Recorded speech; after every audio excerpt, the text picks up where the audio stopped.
And welcome to another Writer's Showcase. I am your host, Lord Captain Commander Dunn, and here I'm joined by a bunch of excellent guests, starting off with our good friend, Count Valerian.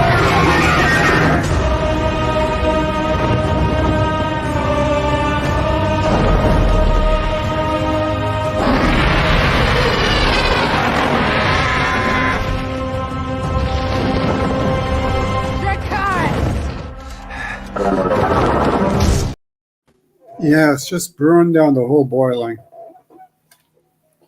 I thought it was just me that got burned down. Well, the whole boiling you then, I guess.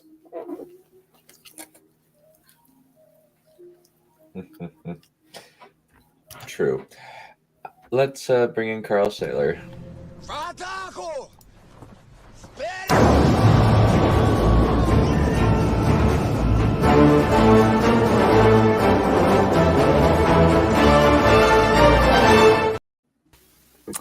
Hey, hey, hey. How you doing? How you doing? I am doing good. I'm back from my train journey, my second train journey of the year. Nice. Nice. Where to? I was heading down to Atlanta. I was meeting some relatives, and we were driving to Columbus for a wedding.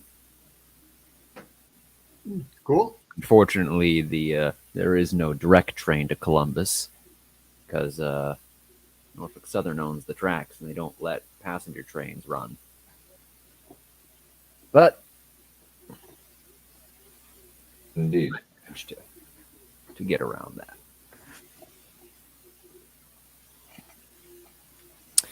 All right. So, how shall we do this? Valerian, you have constraints, right? At the moment, I'm eating lunch, so I don't know if you want to listen to that. All right. So, how about I start us off? That sound good? Sure. Deal. Please. All right.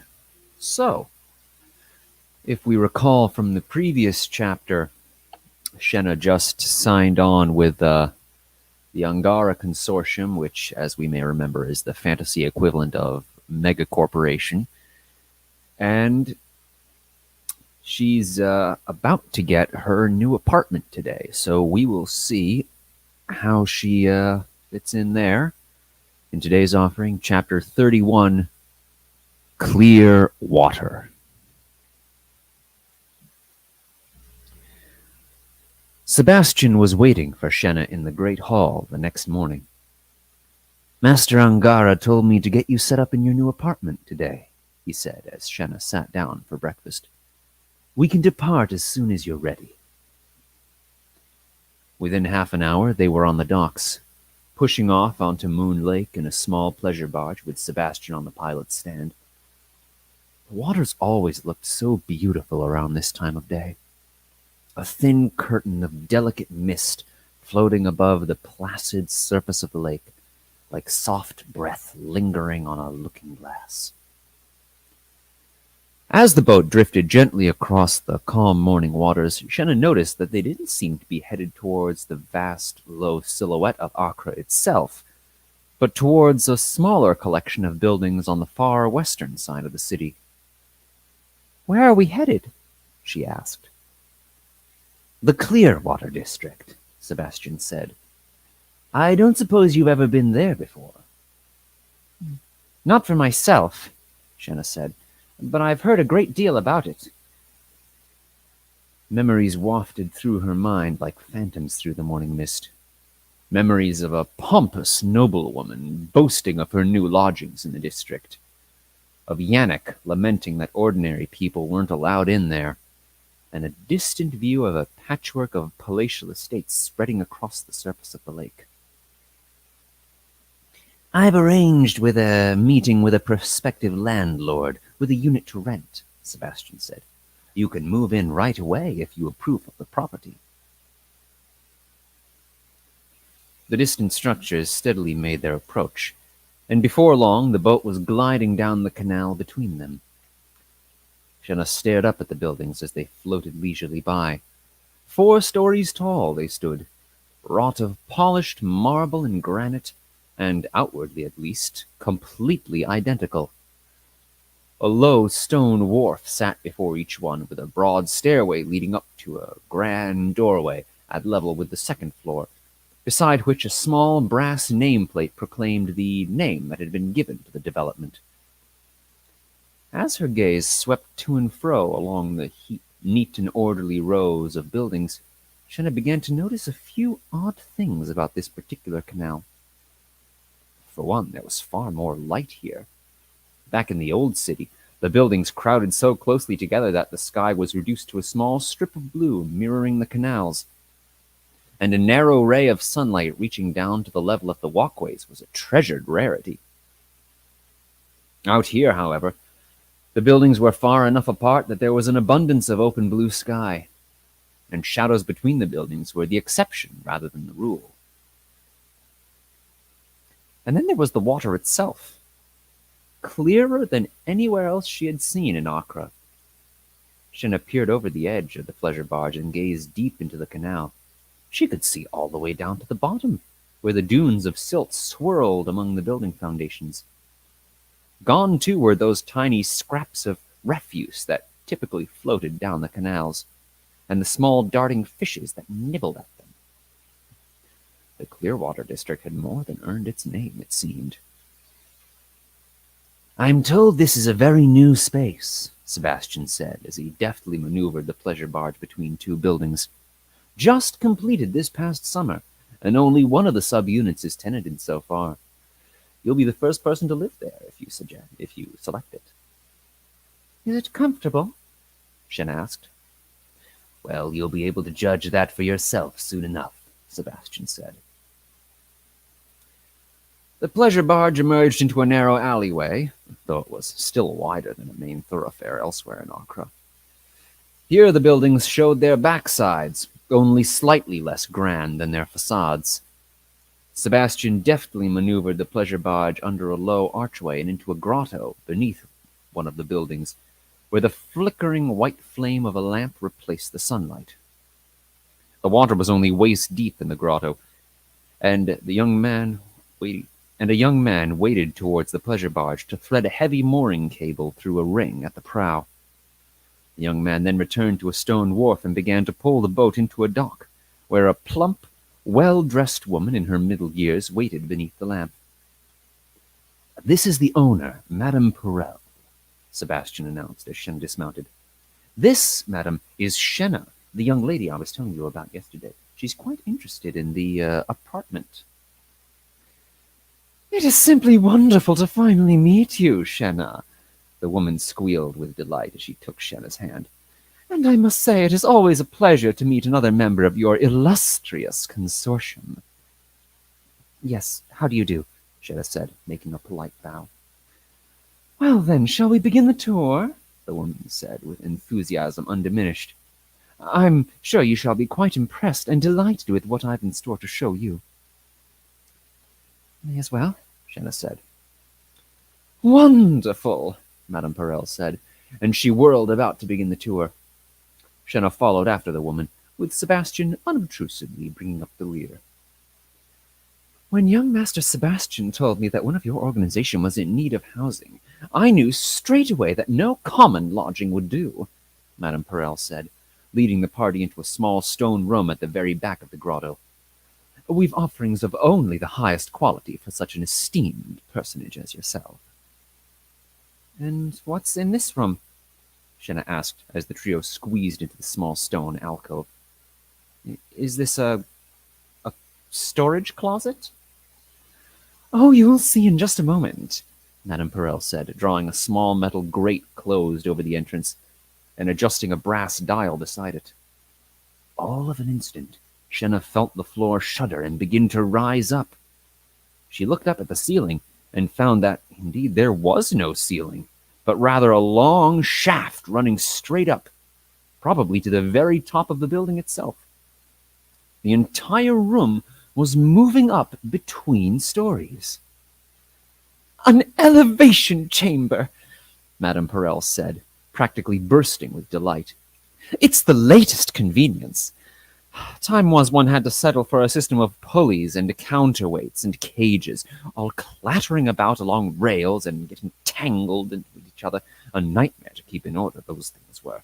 But this new, modern, magic-powered system has done away with all those tired old monstrosities, and good riddance." By the time Madame Perel was done gushing, the elevation chamber had reached the first floor. Madame Perel unlatched the door grate, and the party stepped out into an enclosed courtyard. Several long stone benches faced inwards toward a small planter, where a fountain bubbled away happily at the top. Other planters sat in raised garden beds in the corners, though all were empty. "This is the central courtyard garden," Madame Perel said as the party wandered into the space. "It's a lovely little common area, quite charming and peaceful. The benches are solid granite, all sourced from a quarry outside Huar, I believe. But one does pay extra to be assured of the very best quality of materials. I'm still trying to find a proper gardener to tend to those planters, of course, but I'm sure that issue will clear itself up in time." "Oh, I could probably handle the gardening," Shenna offered. It had been nearly a year since she had tended Mistress Marana's little patch of herbs and vegetables, but she still retained much of the essential knowledge. And besides, a little light, busy work would help to clear her head whenever she needed a little perspective. And there was a wonderful pleasure in eating fresh vegetables from your own garden. "Oh, don't be ridiculous, darling," Madame Perel laughed. "Why, there's no need to stoop to such exertion. I'm certain we can find someone suitable to handle that little business for us." The party filed back into the elevation chamber and ascended another level to the second story. The second, for indeed it seemed that there were only 3 levels to the building after all, the first floor being given over to the grotto. They stepped out onto a balcony overlooking the courtyard, with more empty garden planters on the railings, yet more evidence of the critical lack of that particular employment. Madame Perel led the tour through a doorway and into a spacious chamber, at least twice the size of a magisterium dormitory room. And it was completely bare and unadorned, though Shenna had learned by now that even empty space could be an extravagance in itself if there was enough of it. "And this is subunit number 2, Madame Perel announced. "You might find the space a little bare at first. After all, it hasn't yet been occupied. However, there are a number of suppliers throughout Acre where one can apply our furnishings and housewares of all necessary sorts." Good, Shenna nodded. If nothing else, she would have need of a bed before the day was out, and likely some basic cooking implements as well.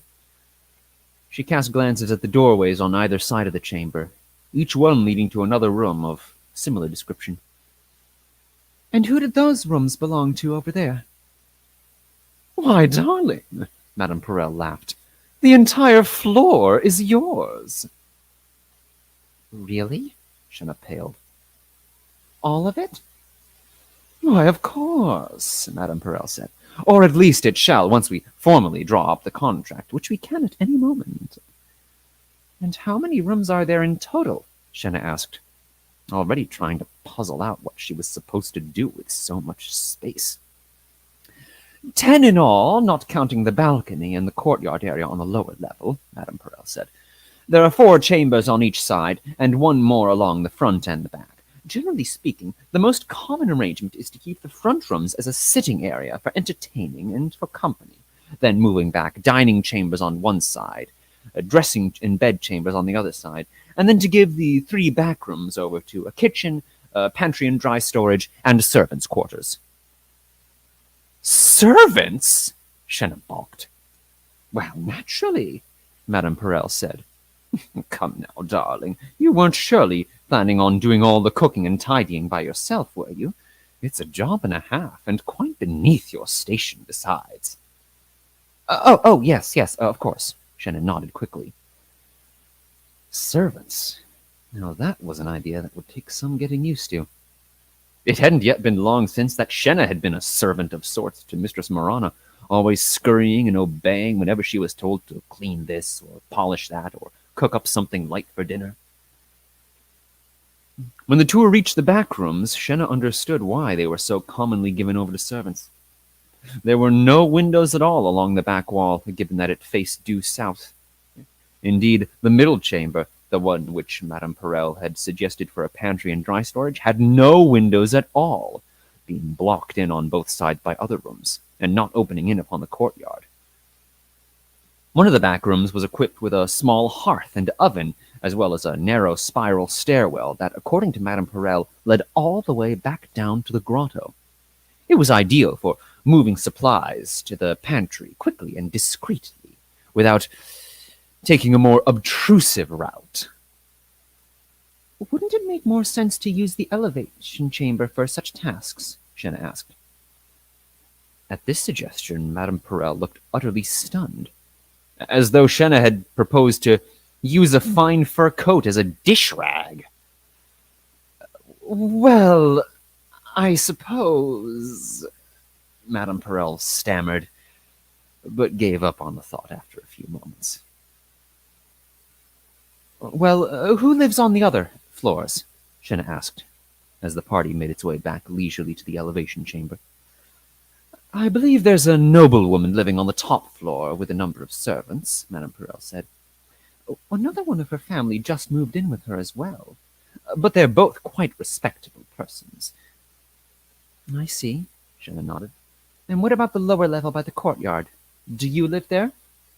Goodness, no, Madame Perel exclaimed, making a sound that might have been either a laugh or a gasp.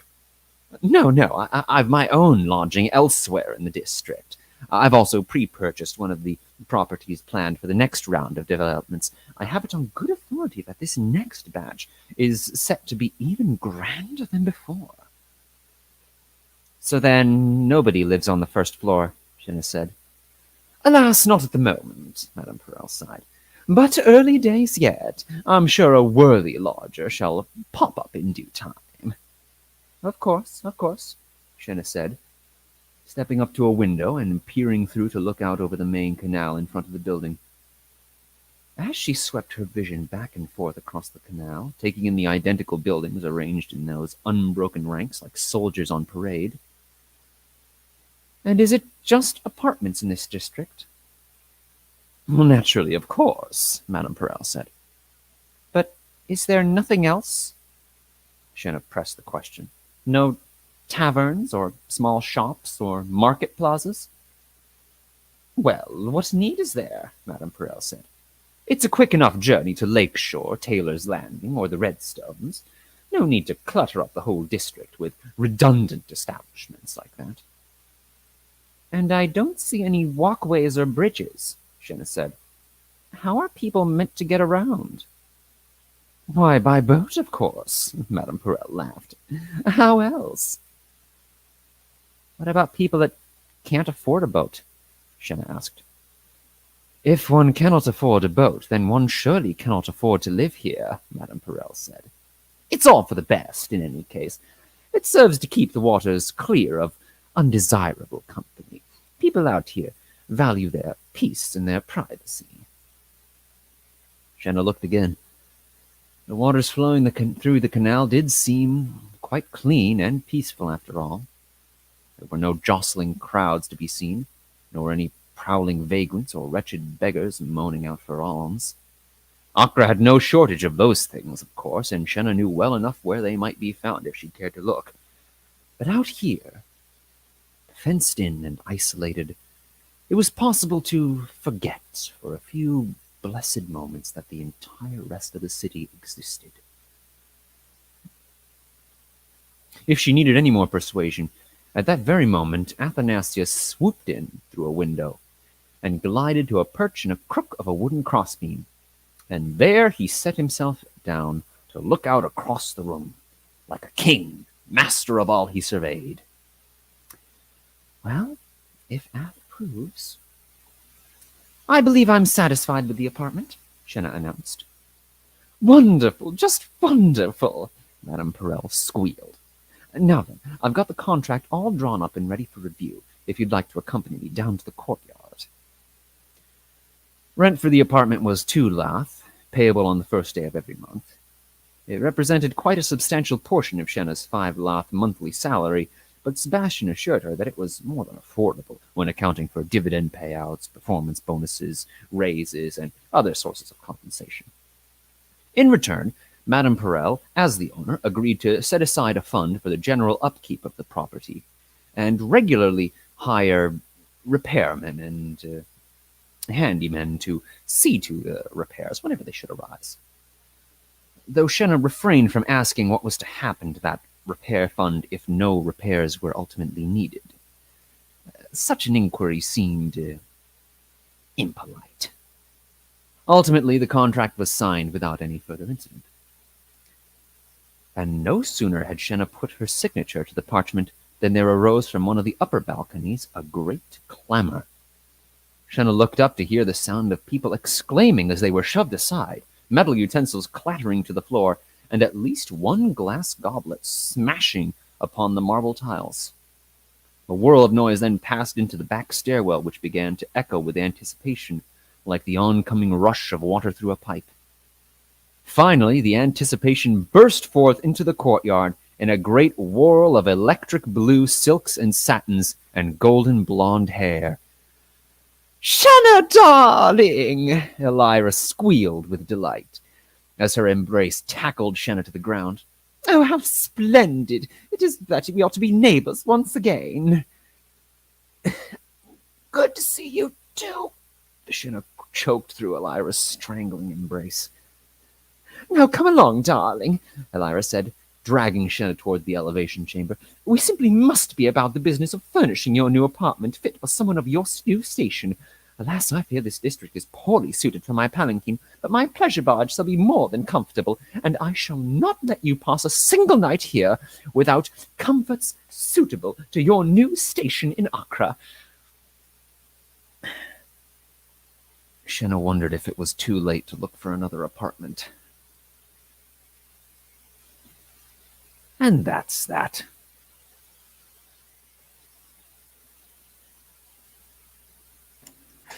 Well, the return of the, how should we put it, rather flighty lady has come back.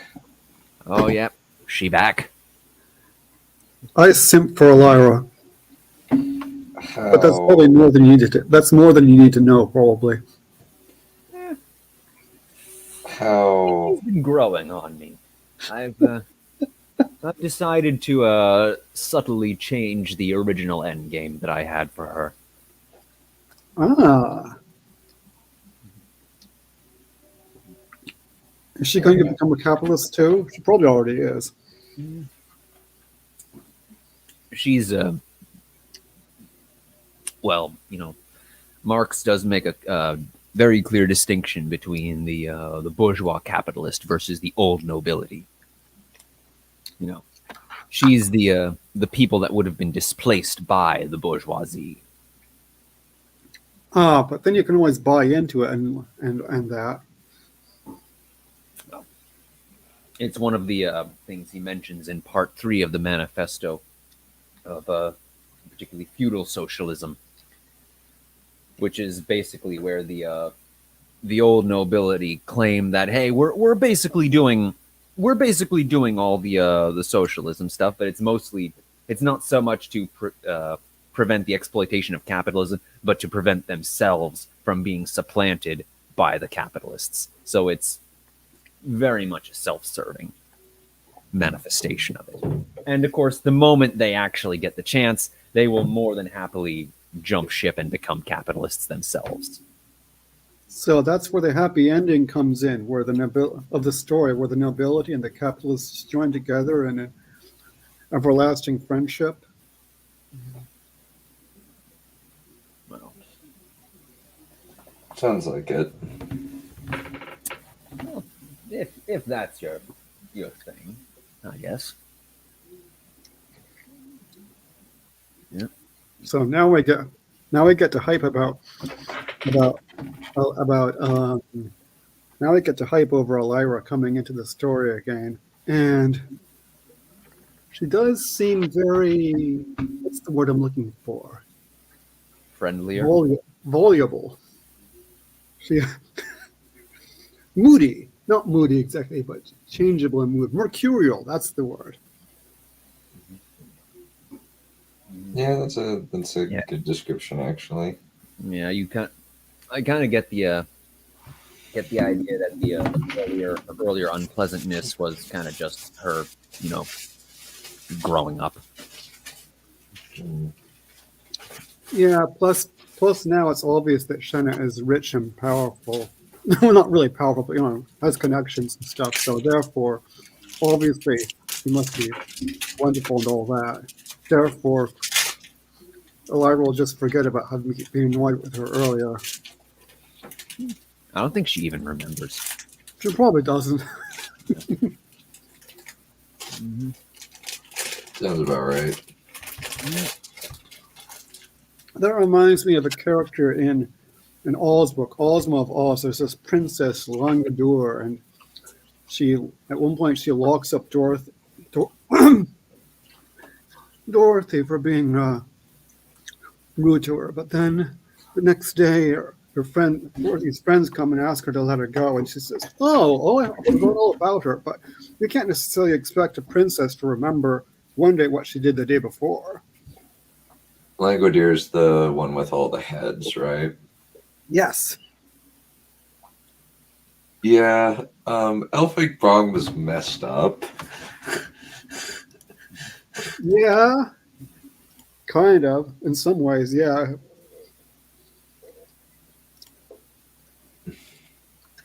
Yeah, he also did trans stuff before trans stuff was a thing, which is kind of funny. Oh yeah, you've got non-binary. Yeah, you've got non-binary characters. Oh, and you got trans, but you also got non-binary characters too. I was just thinking Ozma getting turned into a boy. Yeah, I'm back. That was the trans one. There's also a lesser character who's non-binary, who goes out of his way not to tell what sex or what gender the character is. I've done that before. I've done Yeah. the old pronoun shuffle to conceal the gender of the character and make it a reveal. Yeah. Mm-hmm. That's actually very smart. Yeah. I think though Elfang Baum was mostly writing for comedy, and the second Oz book is just trash. It's really bad. What, the second Oz book? No, I like the second Oz book. The first Oz book is a little iffy. The second Oz book is fun. Well, yeah, it's. I know what you're thinking of though, because the whole bit with the knitting, they attack the people with the knitting needles. You can't really take that seriously. Yeah, and then the whole stupid stuff with the Gump, and very very little in the way of satisfactory resolution for anything. Mm-hmm. And then Jack Pumpkinhead is just complaining how he'll spoil.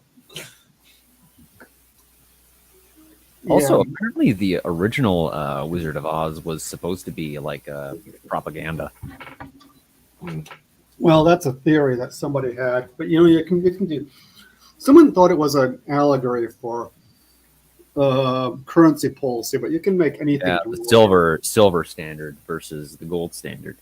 Yeah, but you can make anything into an allegory if you want to. I mean, if you read it, you can take a book and make it an allegory for anything. So it's just so easy.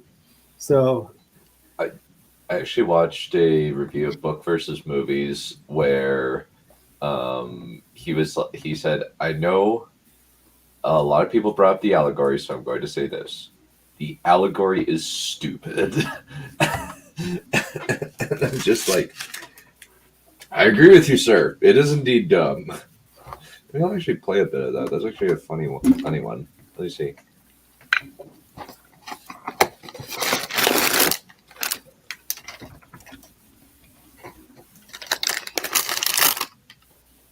pardon my noise.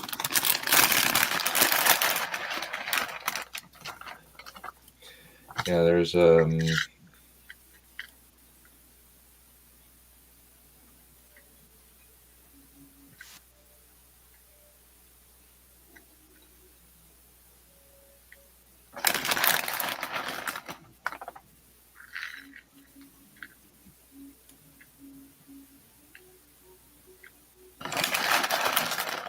Also, like one thing that I really don't think is amusing about the book is the choices that the witch makes for each individual um, uh, character that she goes up against, as well as the rule of three just being completely not used at all. All in that book, it's What was that? Sorry. one thing. You know how in the books, it seems as though the wizard is actually picking randomly when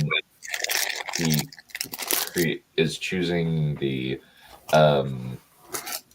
how to appear to the individual characters. Oh, okay. Yeah. When it's like fire is for the lion when it should be for the scarecrow. Woman should be for the tin man, and yet it's for the scarecrow. And then the monster is it's super stupid. There's a lot of bad things. Also, the witch is a terrible antagonist. She's not even an antagonist. She's just kind of lame. The witch is much more fun in the film. Yeah, I would agree with that. Well, of course. Yeah. She was awesome. Sorry? Margaret Hamilton. She was awesome. Oh, yeah. Worked real hard to get that part. Yeah. And The let me see, Dorothy Gale, story composition. she kind of runs away with the film. Oh, I found it. So this is actually really funny. So I should have taken the allegory into account in my original review. And as it happens, I did know about the allegory and I even read up on it a bit, but ultimately I decided not to include it in the review. And it's for one very simple reason. The allegory is stupid.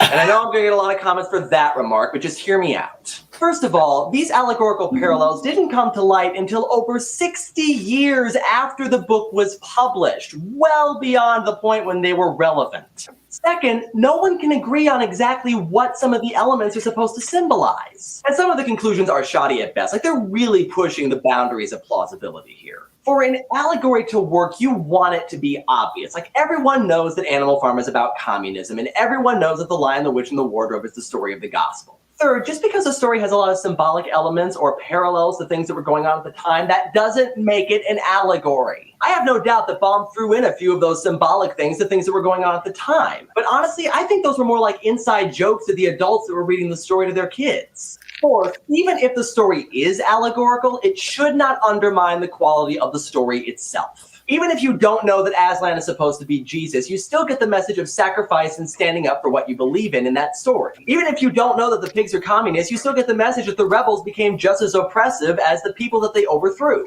If The Wizard of Oz is an allegory, what exactly is it trying to say? That these things existed? Bottom line, I don't buy the allegory. I think a lot of people are reading way too much into a very simple children's story. Yeah. There actually are topical references sometimes in the Oz books. Yeah, But the land pardon me. Things keep going down the wrong way. Because I'm eating at this. Well, I'm finishing eating. But anyway, the Land of Oz has Ginger and her knitting needle army are meant to remind us of the suffragettes and stuff like that. But yeah, some people read that article though and they totally buy the whole thing.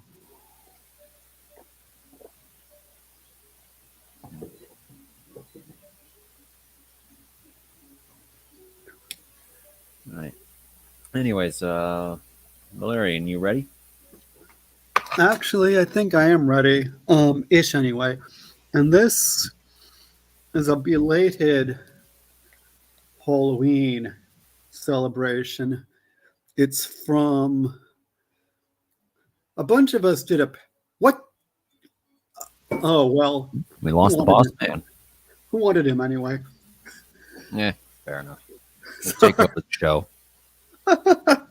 Yeah, we can just take over now.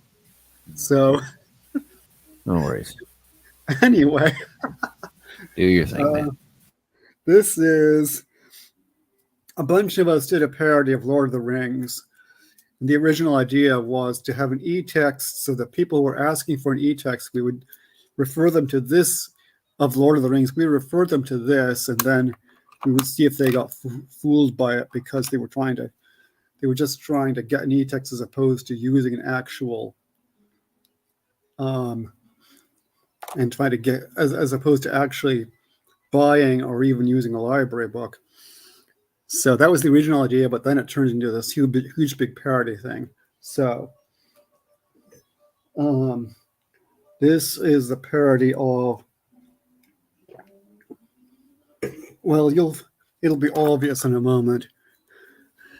Let's see. It's kind of long, so I don't know if I'll finish the whole thing tonight or if I'll today or if I'll finish the rest of it tomorrow. But anyway, Shelob's nightclub. It was you know what I want to do first? I want to put a link to this in the private chat. I will put it in the public chat, except that I can't do that until Blighto mods me. Half a second, sorry.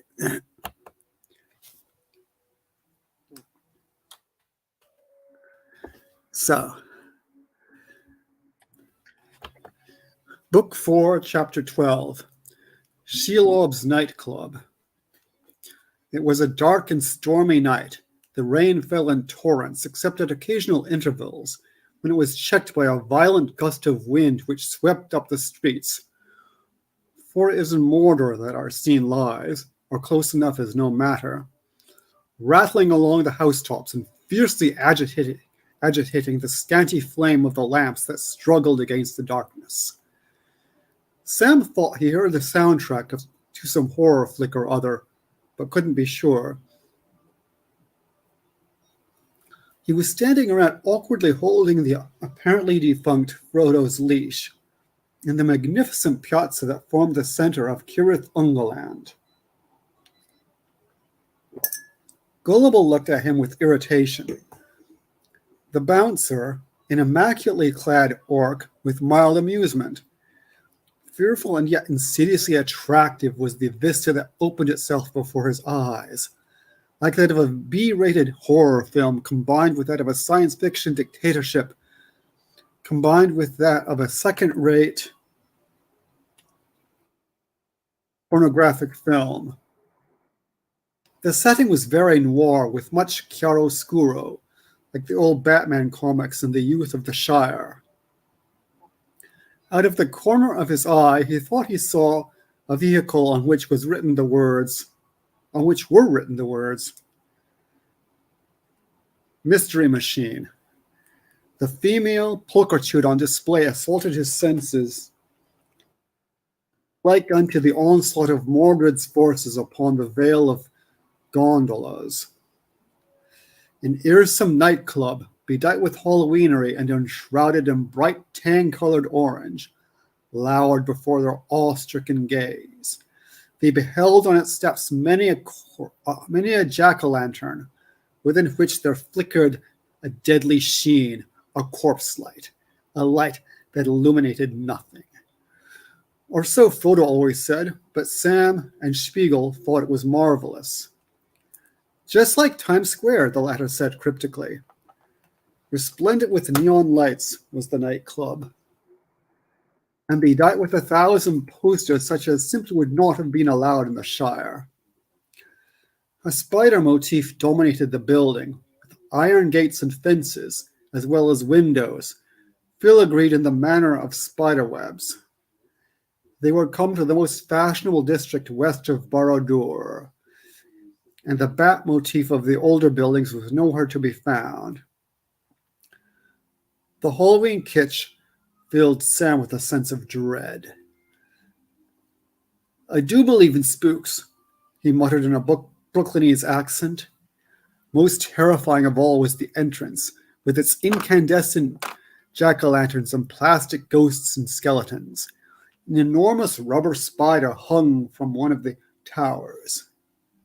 On a large neon sign, they beheld the words, Shelob's Nightclub. But at the moment, Sam had a more immediate concern.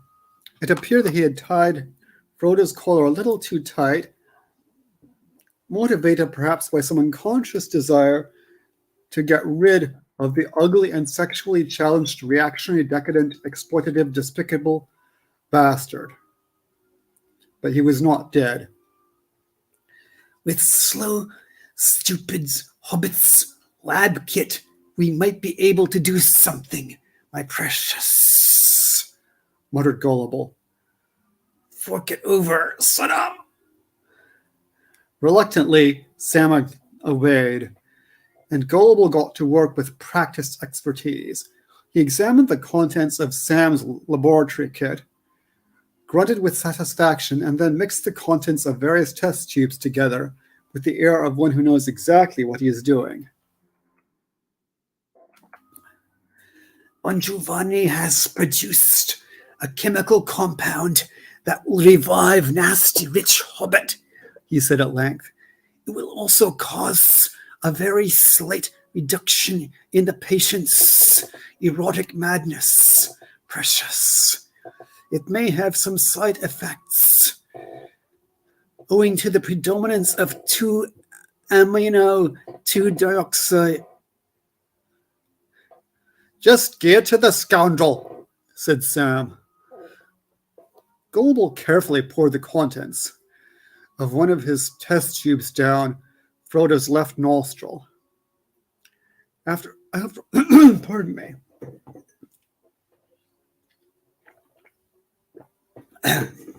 Something keeps going down the wrong way. After a bit of wheezing and coughing, Frodo sat up and blinked his eyes in confusion. Where am I? He asked. I feel different. I no longer need to have sex all the time, only 3/4 of it. And I am no longer sexually attracted to everything I see, only most things.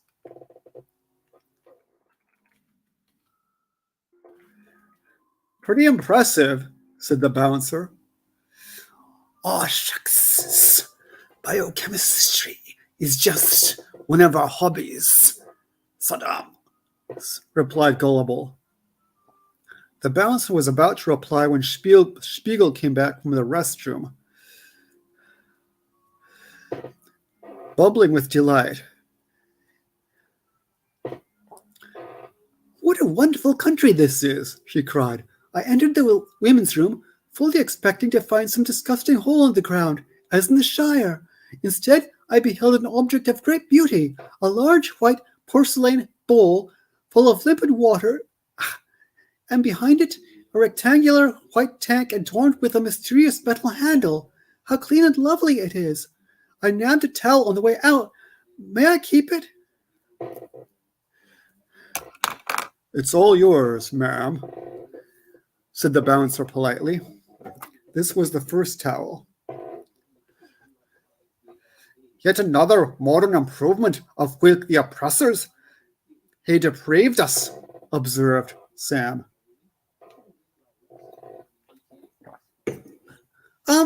Who's that guy? Asked Spiegel, referring to ubiquitous portraits of a guy who looked like a head with an enormous eye in the middle, but no torso to speak of. Yon must be Sauron, said Sam. Didn't you see the posters urging all to adore Sauron, or beloved leader, and pointing out that Sauron loves you, especially if you're female? He's handsome, gushed Spiegel. I wonder if he has a girlfriend? He does, my precious, said Gullible. Look. He pointed at a portrait of a scantily clad, 8-legged woman with a very voluptuous bosom. Underwritten, Shelob is the love of Sauron's life. Well, at least thanks to Boromir and That really good-looking guy who makes love like a woman can hate. I know I'm not ugly, sighed Spiegel, but if only I could have a guy who actually loved me for myself instead of lusting for my famous bosom just once in my life, I could die happy. Our bodies are not ourselves. Sam said nothing, but tried to control the ravenous desire that devoured his limbs like unto a bevy of hobbits in a mushroom patch. Gullible made no such effort, but slobbered openly. Fortunately, their attention was distracted somewhat by the lovelies on view. For the lore masters say that Shelob's nightclub gave a new meaning to the phrase, naked women. May you soon get your wish, said the bouncer to Spiegel with deep sincerity. The bouncer was attired in an elegant uniform emblazoned with the eye of Sauron and the web of Shelob. He looked very sharp, if somewhat swarthy and brachycephalic, as befits demonized others. This place is so beautiful, said Spiegel wistfully. Please tell us where we are. This is Shelob's nightclub, the wonder of the world, owned and operated by the Woga of Sauron the Great, he replied. Gorbush at your service, he added, kissing Spiegel's hand. Would you like to come in? Aye, said Sam, we would. I would need to wrong voice. I would need to question this lady in private first, said Gorbush. But his voice and the look he gave Spiegel made it only too evident the kind of questioning he had in mind. Spiegel smiled. That seems only reasonable. Enchanted, said Gorbush, and the twain went off, arm in arm, to some obscure side room or other. As they watched her, Sam and Gullible were seething with lust and jealousy. Frodo, on the other hand, was distracted by the torment of the stone, which made him lust after fishes, and of the ring, which made him believe he had a chance in Angband of seducing them. Spiegel was apparently taking her time. Pardon me a second. Some more water.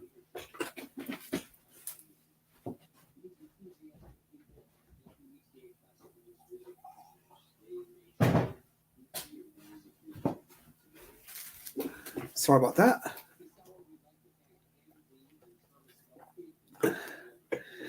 After an hour or two, Spiegel came back with Gorbush on her arm. Gorbush is a really sensitive guy, she said. He writes poetry and really knows how to make a girl go woga.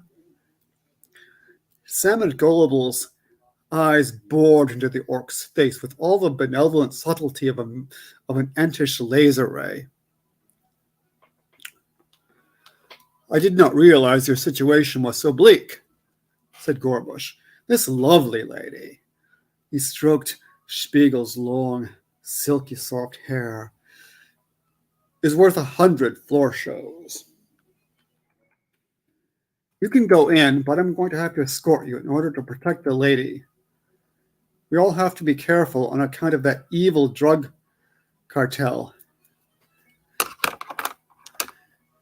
Didn't mention the ringmaster, cried Sam before suddenly realizing his mistake. Och, nay, he groaned in despair.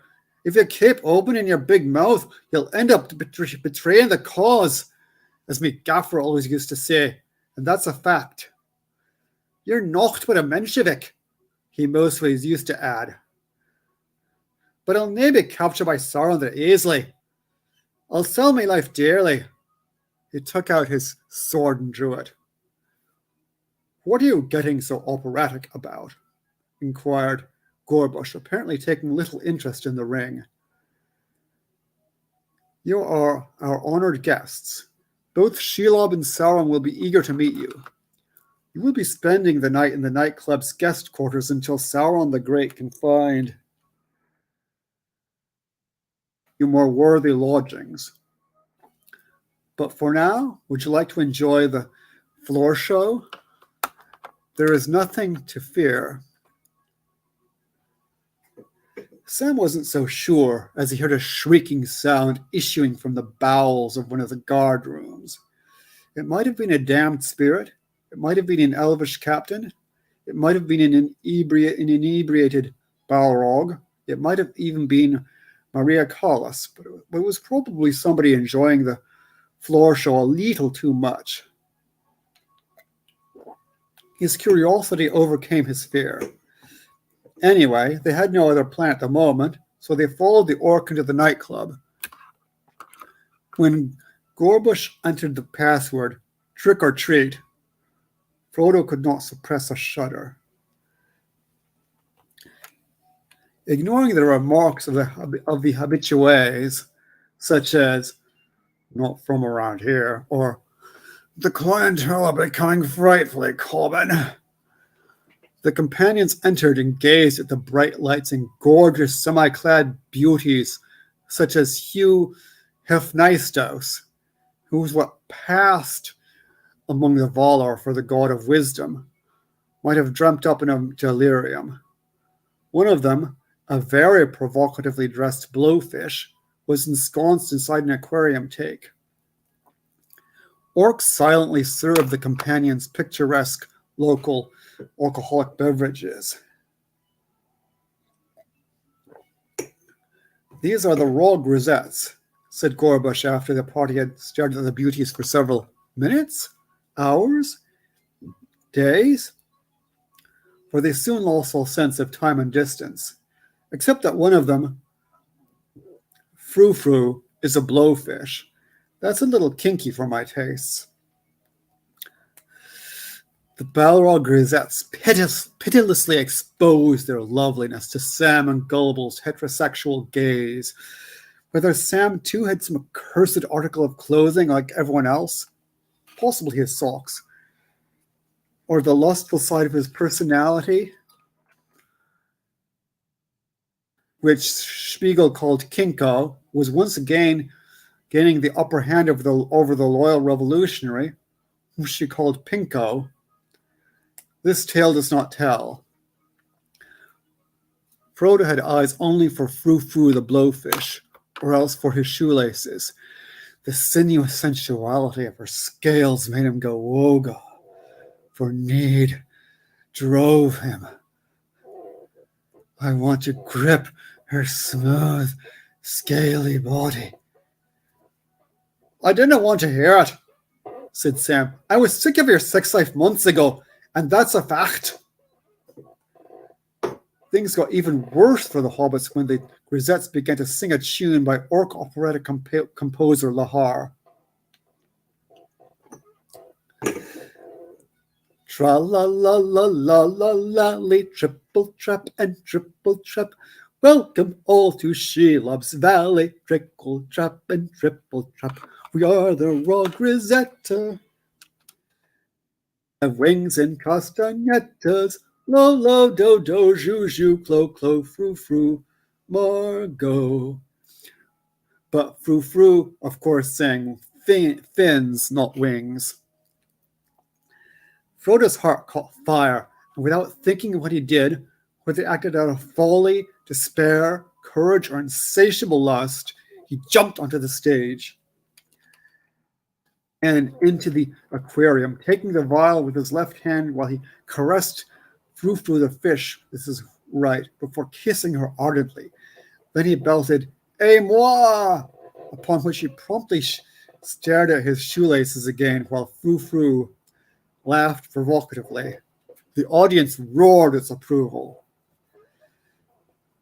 But there are other powers in Middle Earth, powers of the night, and they are off color and strong.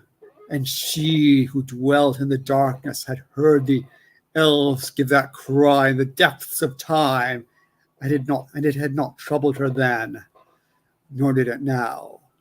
While Frodo spoke, he felt a great malevolence directed towards him with a deadly gaze. The coming threat was at last unveiled. For Shelob, when she appeared, was even hotter than her posters had depicted her. The glow of the star glass was broken by the thousands of facets of her bosoms. What? Did I write that? But behind the glitter, a deadly flame began to glow, kindled by evil thoughts. Monstrous and lasciviously half-closed eyes she had, but guided by a goal and a dread purpose, and they gloated over their prey that sat helpless without any hope of escape. Either that, or Frodo had far too much fermented bat's blood. Or was it a side effect from Gullibil's medicine? For Sam and Gullible recollected nothing more unsure than an unusual degree of female pulchritude. Let's see. There long had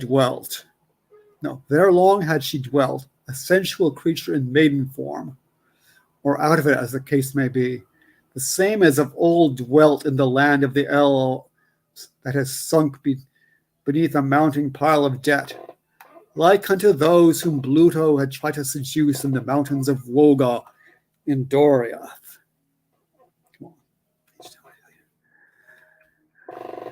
And had come long ago over the green grass in Lestian. What the bleep? How Shelob came to Mordor, fleeing from her creditors, no tale tells, for few accounts remained open in the dark years. But there she was still, who was there before Sauron, and before the first stones of the Barad-dûr Museum, Opera House, Fortress of Dead, and Ballet Theatre were laid. She had built her nightclub there, gouging the wallets of elves and men. Then Sauron had shown her what Wogo is really all about. And, what the... Never mind, I'm not going to finish that sentence. For all portions of the... No! And Shelob's pheromones were darkness.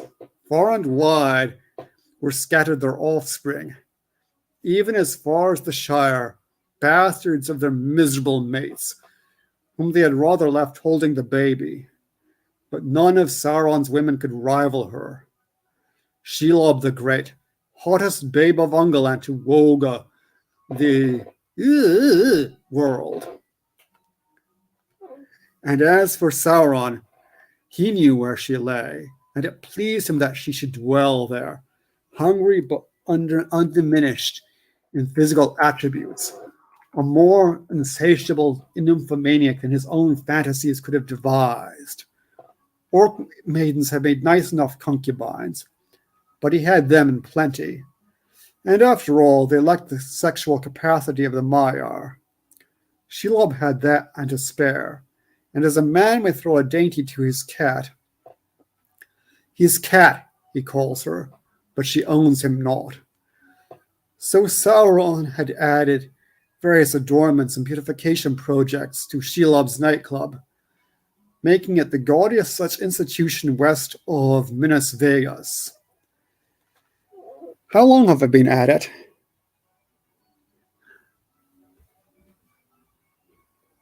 About 20 minutes. 20. Keep going, Yeah. man. Awesome.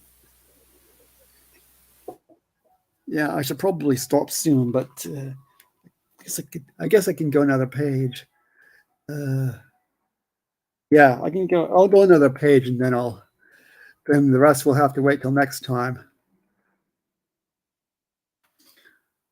Shelob sauntered onto the stage, gnawing the skull of the hobbits dared not guess what creature, but they were sure it tasted just like chicken. A loud chord resounded in the orchestra. As Gullible gazed upon her lascivious form, he was filled with an intense, almost uncontrollable desire to woga her, were it only symbolically.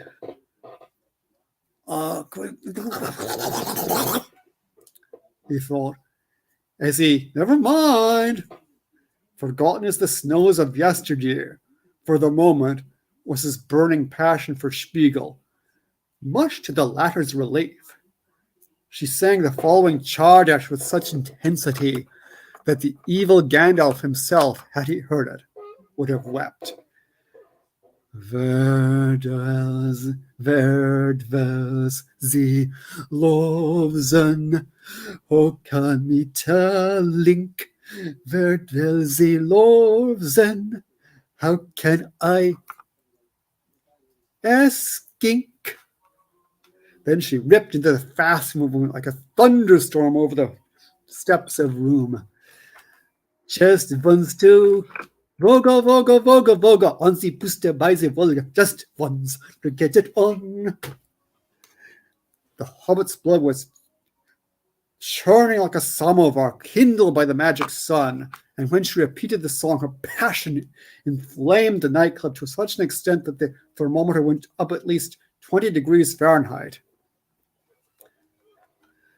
When the guys had recovered, they were gazing upon Shelob with the gaze of the damned. How charming to meet you, darling, she said to... No, let's see if I can get the accent right. I don't think I can.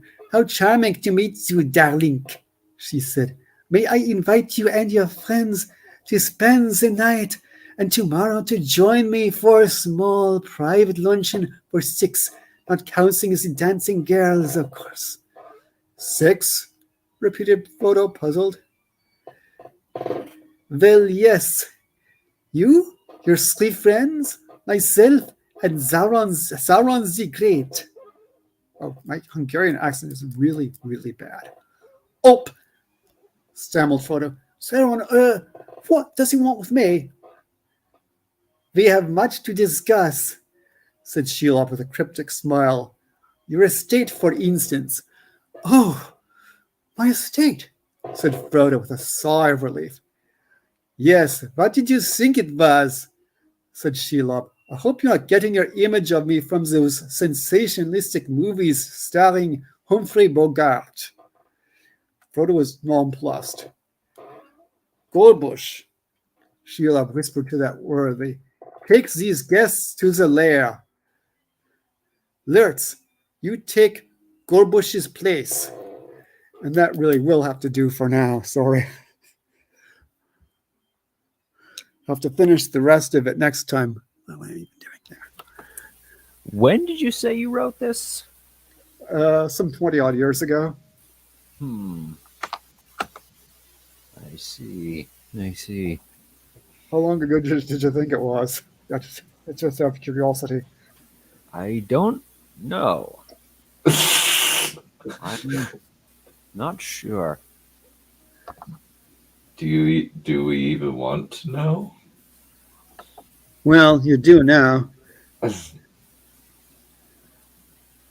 What's going on in the chat? Codex turned up. Codex said some stuff. I don't even know what Shadow. I don't know Shadow of War. I guess it's a video game of some kind. Basically, they decide to make Shelob a sexy woman. Yeah. She's supposed to be Hungarian, but I can't do her accent. Yeah. Wait, was that the one that had Isildur as a ring wraith? Yeah, that was really stupid. Yeah. Yeah, it's just fundamentally like Isildur is not a bad person. He's a weak. Well, actually, no. He's actually surprisingly like pretty good in the Silmarillion. I mean, who even knows what happened? Because there's no witnesses to his death. Someone pointed out recently, there's no witnesses to his death. We don't even know if he's dead.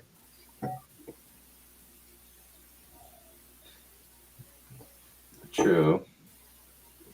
And Mr. Sherman has some kind of random idea about somebody. Robert Crumb, no. I'm sorry. That sounds like it would be unbelievably boring. I'm very sorry, Melvin. Sorry about that. No worries. It's Melvin's gimmick is that he just randomly suggests stuff. I'm convinced that he is either massively on the spectrum or he is a bot. I'm not sure which he is because he seems to have one gimmick and he just spams it at me and any other people. Oh. Okay. Nah, we'll just say he's enthusiastic about whatever it is he's enthusiastic about. We'll just say that. And so It deeply is very, very amusing. Oh, yes. Real fun. Lots of Easter eggs, too. I guess I do have lots of bizarre random references. There's a couple of operetta references. There's references to a couple of operettas. I got Doriath in there. Yeah, I'll throw in things that are referring to Middle Earth, but then there'll be stuff that's comes from God knows what. Some of the refs, there's some like because I belong to this weird group, there were some in jokes, and some of those I just passed over. Yeah, like Minas Vegas. I don't know what that is in the Legendarium. Is that like north or south of the Shire? I think Minas Vegas is meant to be somewhere. I think that was that. I think that was. I think that's what we were calling. Is that what we're calling Minas Morgul? I think that might be what we were calling Minas Morgul, and it was based on. So it's Las Vegas plus Minas Morgul. It's kind of stupid, but some of these names aren't names that I necessarily came up with. Some of them are, and some of them aren't. Because we were doing a collaborative. Oh yeah, that one. Yeah, I'll I did get a few chapters in. I'll send you some information later. But yeah, thanks for reminding me. Oh, that story. Okay. Mm. Anyways, so I guess that's you now, Commander Dunn. Unless you want to spend more time praising me. It was one of the funniest things I've ever read, definitely. I mean, yeah, that too. Unfortunately, I can't put links into the chat. So I can't link to it in the chat. I'd have to be a mod to do that. But anyway, carry on. Mm. Yeah, it's definitely Sheila as a nightclub host. So hilarious. Well, don't knock until you've tried it. I never said I would knock it. I know you definitely have. No comment. What? You wrote it. Obviously, you knocked it. I wrote it, and there were bits I had to censor out because I don't know what was wrong with me in those days.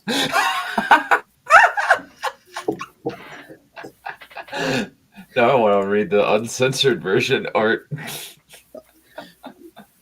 No, you don't. It can't be any more disgusting than the stuff I've watched or read Or wrote in myself. Well, yeah, but that's a low bar.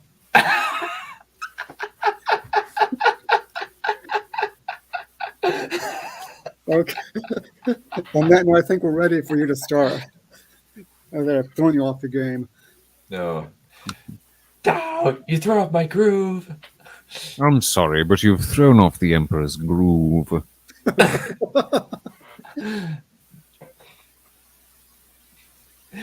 Oh man. Kill it. I love that the llama movie was your movie of choice for a long time. That's really fun. Still really funny to me. Oh yeah, it's up there. It's a classic. Indeed, it is. I'm so happy.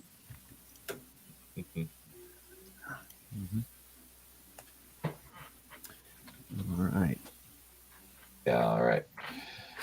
So, What has happened so far in Lords of Eternal Night? Up to, at the moment, the Azereth are reeling from having the island of Olyntius being completely destroyed by their efforts to save it from a wave that would have destroyed it anyway. They've managed to get the people off, but there's going to be some consequences for that. We're just going to keep going, and we're going to be picking up from Amora's perspective as she's with Morgamir and Malachor. The ship rocked and heaved as the ocean roiled underneath them. Amora drew on the power of her bracelet to steady herself, only to nearly fall when a line of green fire erupted out of the ocean in the far distance. Clutching at the railing of the deck, Amora stared as the pillar of dark green flame erupted toward the sky far in the distance, right where the island of Olyntius was. Morgamir stared at the island in horror, his fear clear in his eyes. "This cannot be," he whispered as a wave washed toward the island and crashed down, consuming whatever was there. "Something has been done that should not have been." Malachor's voice held terrible anger, but equal measures of sorrow. "The wave that has just consumed Olyntius is not natural. Neither was whatever unearthly flames that destroyed it first." "Was it the She?" Amora asked. "Did they destroy the island?" "The wave, yes." Malachor narrowed his eyes. "The fire was of the shadow world. So the Azrith on the island must have done something to create that fire. Perhaps in an effort to save the people, they did something that broke the island. Something dark and terrible." Amora glanced toward the north, then pointed. "Look!" Morgamir followed her finger and frowned. "There is a light coming from Mordreth," he called. "Perhaps whatever they did sent the people there." "No," Malachor whispered. "No." Without explanation, he vanished into the shadow world. Morgamir frowned, then followed their master. Amora considered staying on the boat, then decided against it. Black cloaks swirling around her, Amora went after Malachor and Morgamir into the shadow world. Instantly, the sight of a vast green flame blazing around the city in the distance blasted her eyes with a terrible light, despite how far it was. Grimacing, Amora covered her eyes and flew toward the beacon. As she grew closer and closer, the light slowly diminished, but an after-image remained. Cloak swirling around her, Amora dropped to the wall beside Morgamir and Malachor right as they shifted into the physical world. It looked like a mass of not quite human creatures were inside the walls. They seemed to be immobile on the ground. As soon as she stepped out of the shadow world, she blanched at the sight of the twisted creatures that were lying on the ground, though some were beginning to move, if only slightly. "What are those things?" she asked, pointing toward the creatures. They seemed human, but they were twisted, altered. Their skin was leathery, and the color ranged from black to gray to green into white. The white, it was a rarer one. Their faces and bones had become thicker, their muscles growing larger and stronger, though some had become thinner. "They are the Olyntians who were going to evacuate from the island." Malachor's face was set in a frozen mask of fury. "Our Tarazon and the others must have been desperate to evacuate in the face of the oncoming wave. Their choices must have been limited, but this is a terrible thing that has been done to my people." "Lord Malachor," a soldier ran to him, saluting to him and pointing to the people spread throughout the city. "What must be done about these monsters? What are they?" "Do nothing to these poor creatures." Malachor closed his fist and walked to the nearest of the strange creatures and placed its hand on its head.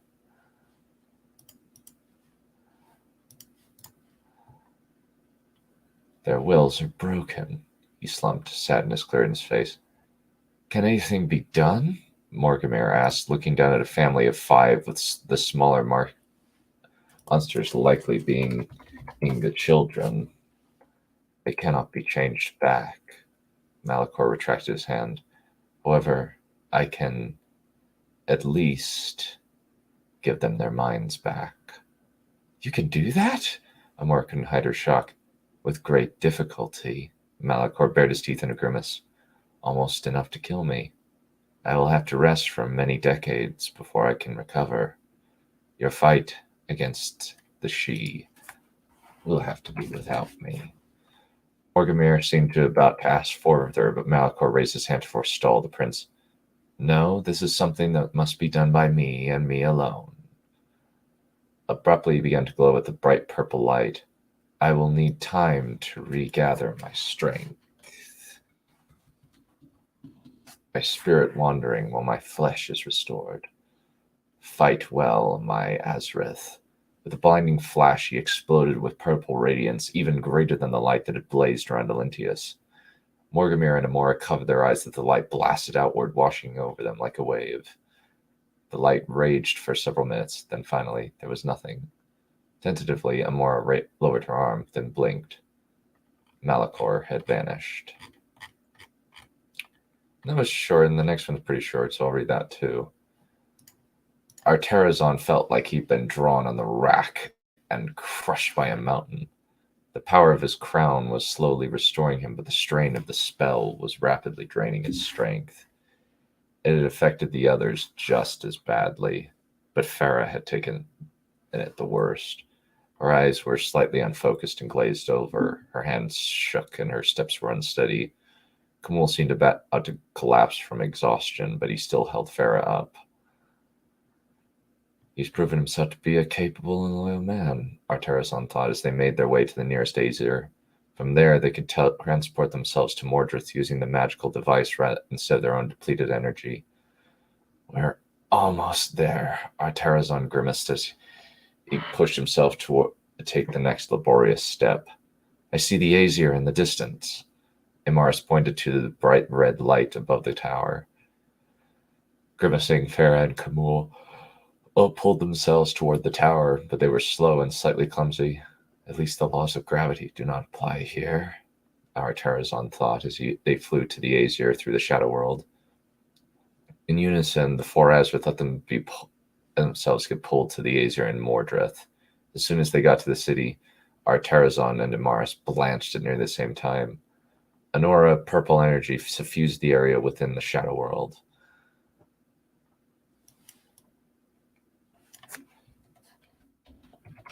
Farah and Kamul stared around in wonder, clearly confused. Something of great power has happened here.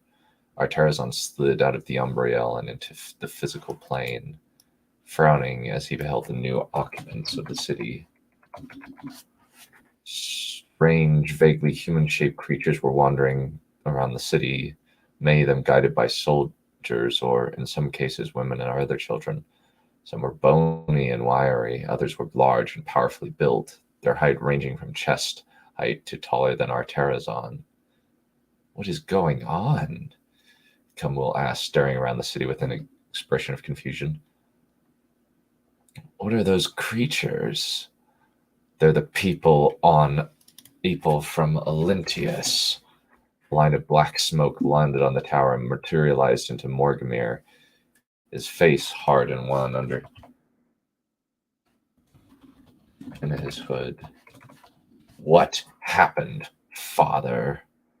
No, Farah whispered, looking at the misshapen creatures below them. We did that to them? Yes, Morgamir said flatly. What happened?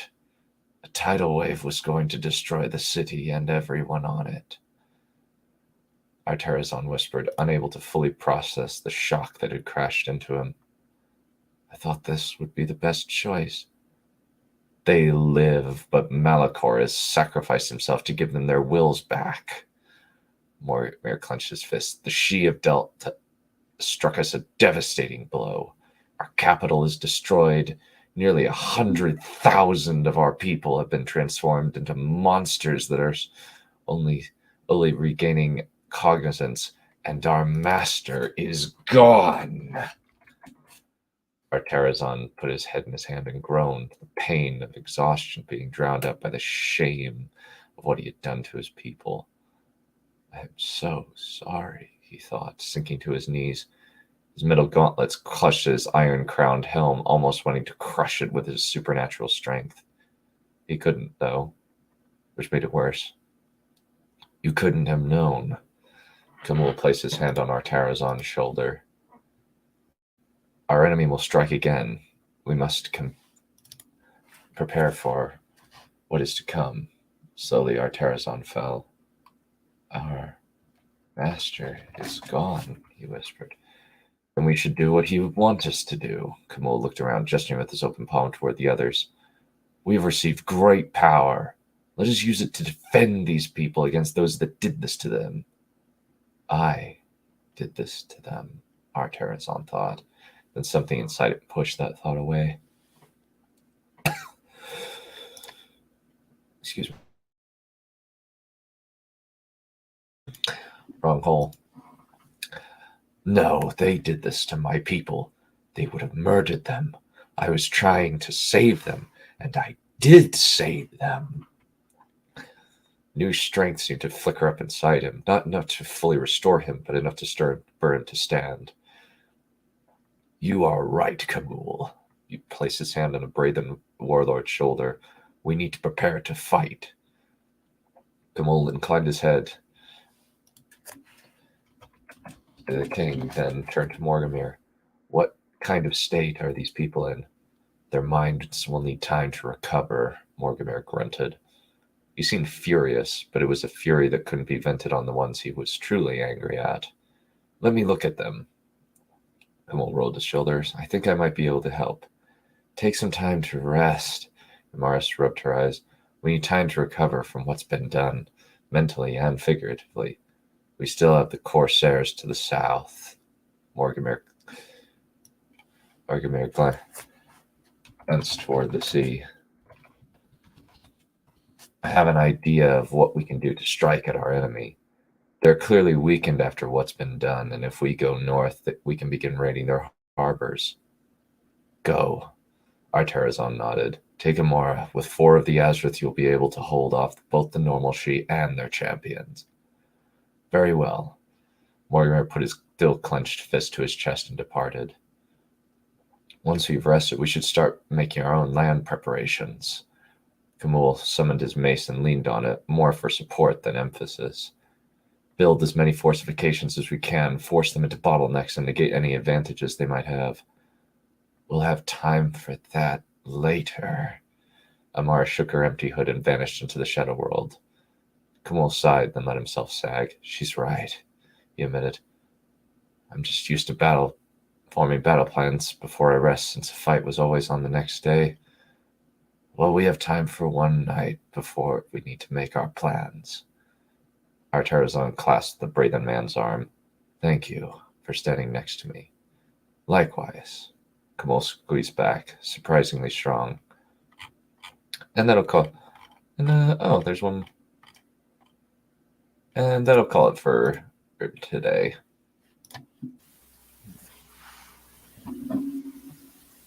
Hey, that's there is one particular turn of phrase that I was thought was kind of awkward. How they said the light washed over them like a wave. That doesn't sound very descriptive. You could probably figure some, I don't know, something else to say instead of just a wave.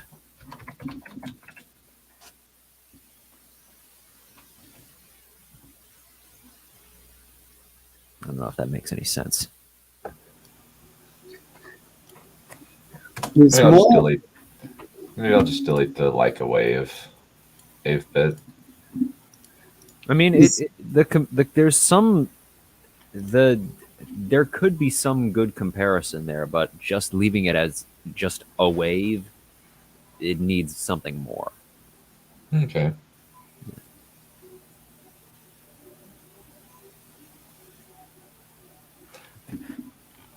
Is Malakar for real, or is this more PR that he's doing, pretending to be concerned about these people and all that, and sacrifice and all that? Is this like, you know how Walmart will tell you it's doing all these noble, wonderful causes and stuff, and corporations will do that? Like, is this PR thing? Is that what Malakar is doing?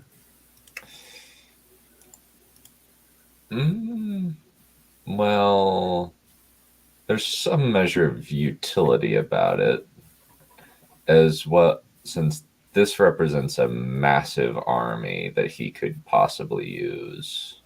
Ah, 100,000 people is a sizable army. And now that their minds have been wiped, they can be molded into whatever he needed them to be, needs them to be. oh, I love it when that happens. Indeed. Your little cult on the server is proof of your talents. Yes, I think it has 2 people in it, but yes. Mhm. And there's a measure of affection that he has for humanity in general, but it's the affection of a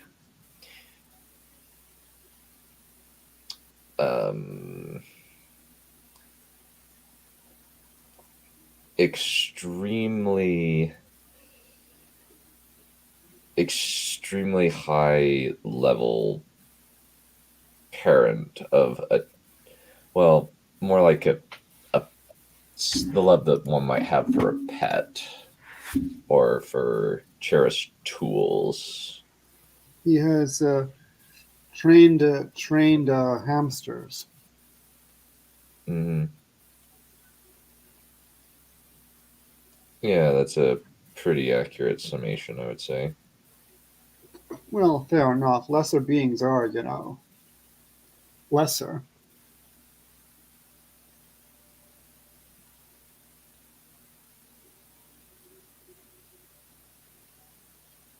So that was that. I thought there was one bit that sounded awkward, but I don't remember what it was, and maybe that was the one upon which Mr. Sailor was animadverting. I'm not sure. Yeah, it probably was. It sounds about right. Mhm. Yeah, that does sound about right, Probably. actually. Yeah, that's probably the one. Probably. I think it did involve a simile of some kind, so maybe that was it. Mm. So yeah, we're getting into the progression of things now. We're getting closer into the war where that's going to happen. Does this mean we will be seeing Malachor in the future, right? Oh yes, he will come back. That's a guarantee. He definitely will come back. It's just Good. that at the moment he's going to be recovering. He's taking a rest cure. Indeed. Leave of absence. Yeah, so he needs to. I mean, what's the good of being a mega corporation CEO if you can't take, holidays? I mean, that's basically what CEOs do. Pretty much. Yeah, they Those don't don't start really working work. until 10 in the morning. Yeah. Yeah, or like Tommy Wiseau, where he arrived late to set every single day. And to the point where everybody was like, "Are you kidding me? What is wrong with you, Tommy? Who are you, Tommy? Where's the money coming from, Tommy? Who are you, Tommy?" What? there's this whole joke as part of the disaster artist. It's where are you from, Tommy? Who are you, Tommy? How old are you, Tommy? And just kind of talking about how just a lot of stuff about Tommy Wiseau just does not make the remotest bit of sense. So Tommy is Malakor's first name. Probably. Malachor is Tommy Wiseau. Confirmed. Just as we all predicted. Does Malachor own a social media platform? I guess you could call the Azier a social media platform. Because that just seems the sort of thing he would own. And I assume he's gone into space too. Oh, so we're taking pot shots at Elon Musk or Jeff Bezos? Both. Yeah, they're both. Yeah, I have a more personal hatred for Jeff Bezos after ruining Wheel of Time and producing the worst Lord of the Rings content that pretty much has ever been released. Since Rings of Power is the worst Lord of the Rings content that has ever been made. Yeah, well, to be fair, Bezos probably had little or nothing to actually do with that. Yeah, probably doesn't have very much to do with it. I would say it's probably more like Jennifer Sulky, who sucks. She's his entertainment person, and she sucks. Sucks at her job. Yeah. So anyway, yeah, taking pot shots at both of them. They're birds of a feather. I don't even know who's. At least whoever runs Google has a sense to be anonymous. Yeah, that sounds about right, actually. I don't even know who runs Google, actually. Yeah, I don't know either, but it acts the same ways as the other companies do. But we don't know. We can't put a face on it. We just have to say Google.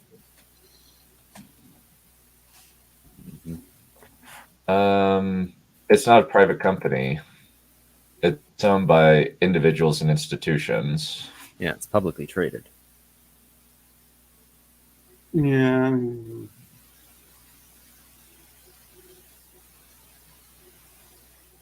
Yeah. Still. Yeah. Anyway, what was I Yeah, going to it's say?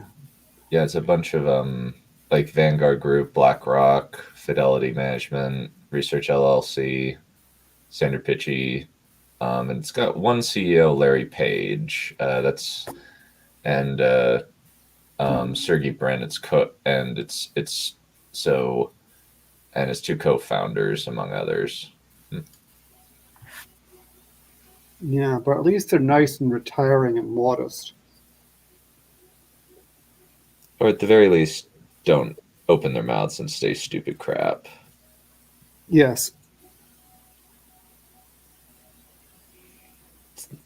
Basically, they don't open their mouths and prove themselves to be morons. Better to be Very silent, wise. not a fool. Exactly. Yeah. Very wise. So I imagine Malachor is kind of like the same sort, only maybe smarter than they are. Well, the thing about Jeff Bezos is he he's probably one of the smartest people on the planet in terms of uh, um, entrepreneurial work. Yes. He's very good at. He's a very good mafia boss, essentially. I Fair mean, enough. no, he did. To his credit, he did have the incredible foresight of getting that $300,000 loan from his parents. Whoa, that much? I mean, yeah, Wow, that's a lot. Um, Very wise indeed. Very foresight. You know, when they say that it all comes down to who you know. $300,000 loan. That's actually like that. Honestly, like yeah, I'm less impressed now. Not with him. I thought he was just kind of selling stuff out of his sold a lot of stuff out of his garage for a while. You may have. They started that way, but 300,000 is a pretty good first step toward getting your own warehouse. Yeah, most of these people have connections. Yeah. There are very few real self-made, so-called self-made men. Yeah, that sounds about right, actually. Yeah. But Malachor is one of them. I'm Having the I'm incredible t- foresight to be, what, the chosen one or something? To be born a demon spawn. It's not easy being born a demon spawn. Can you be born a demon spawn? I mean, I could probably if I really wanted to, but I mean, that's like a whole day for me. And I mean, is that really the best use of my time? And Time is money, I guess. well, I've had a great time tonight. indeed same. Thank you, my good people. I mean, thank you. I mean, yes. Yeah. We love you too, Valerian. Live streaming.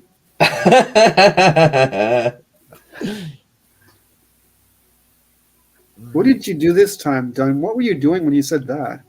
I have no idea.